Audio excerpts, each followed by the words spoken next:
I wonder if you have had any chance to think about how the Hong Kong movement and the response to it is indicative of sort of broader concerns about how identity is managed in China today, especially in the midst of campaigns such as Xi's campaign for syncretization of various ethnic and religious communities.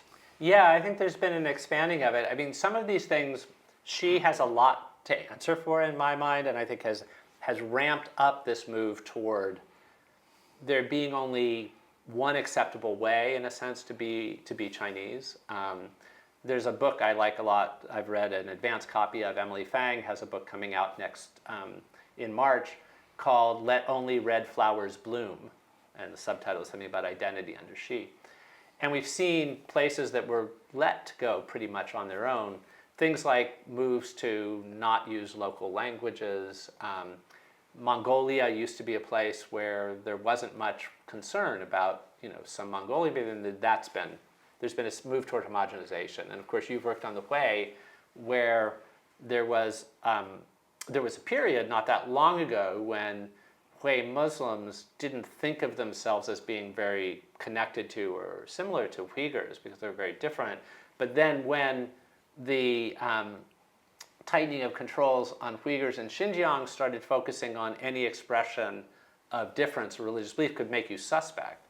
Like if you stop drinking alcohol, that could be seen as, oh, maybe you're getting more attached to your Muslim identity than you should be.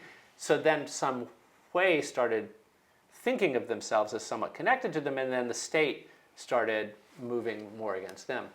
I trace it back even before Xi, though. Some of this was an effort to always put the nation before the local, and the national identity before any other identity, which made Hong Kong this very challenging case for a Communist Party that wanted everybody on the same page, literally with education, but with other things.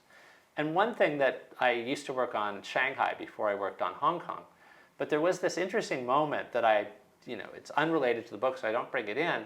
In 2010, there was a Shanghai World's Fair, the World Expo, after the Beijing Olympics. And the Beijing Olympics had all been about the nation and the sort of greatness of the Chinese nation. And some Shanghai intellectuals were kind of proud of the fact that Shanghai had a distinctive past about cosmopolitanism, about ocean going. They wanted to somehow have every World's Fair or Expo has a symbol. And it had a blue, silly little mascot, 𝗱𝗲𝘁. So that was very much Shanghai, because blue is a color related to other things. So they said, what can we have as our at the grounds that would make people know this is a Shanghai event, and Shanghai is part of China, but it's a Shanghai event. And they wanted to think of opening ceremonies and other things that would emphasize the Shanghai-ness. And I talked to some of the intellectuals there, and they lost. And the symbol of the Shanghai World's Fair became a big red China pavilion that became the dominant. So yeah, you can have the silly little blue mascot, but what the big thing towering over it is the redness. And that's why I think you saw that, and Hong Kong was like the ultimate test case for that.